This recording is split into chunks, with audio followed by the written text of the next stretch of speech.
In today's video, I'm going to teach you how to add a diagram in Miro. If you're looking to enhance your digital workspace with detailed diagrams, you're in the right place. Miro is a fantastic tool that allows you to easily create, organize, and share diagrams of all kinds, and today I'll guide you through the simple steps of adding one to your Miro board. So, let's dive in and get started. The first thing you want to do when you're in your Miro board is to locate the toolbar. It's usually positioned on the left side of your screen. Look closely and find the small icon here. This is your gateway to adding new elements to your board, including your diagram. Go ahead and give that icon a click. A menu will appear with various options.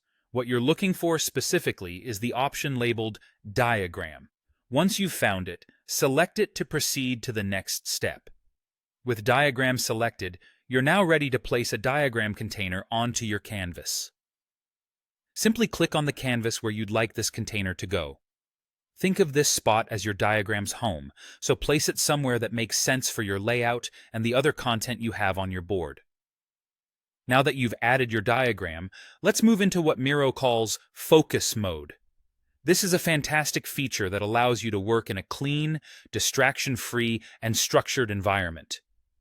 To enter focus mode, you can double-click right on your newly created diagram container, or alternatively, you can locate and click the focus icon.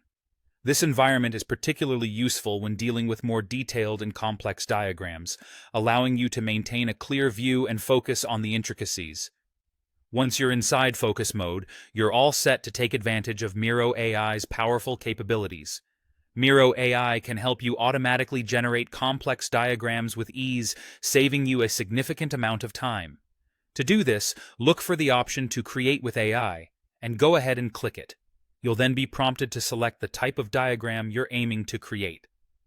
Whether you need a flowchart, mind map, an entity relationship diagram, or even a UML sequence or class diagram, you've got options at your fingertips. After selecting your desired diagram type, you will need to provide a description of what you'd like the AI to generate. This could be something like e-commerce checkout flow or any other scenario you have in mind. Once you've entered your description, the next step is simply to click Generate Diagram. Miro AI will then create a professional-looking diagram based on your specifications. By following these steps, you'll have your diagram beautifully integrated into your Miro board in no time. Whether you're presenting information to a team or organizing your thoughts in a structured manner, these diagrams can be immensely beneficial. Thanks for watching, and happy diagramming in Miro.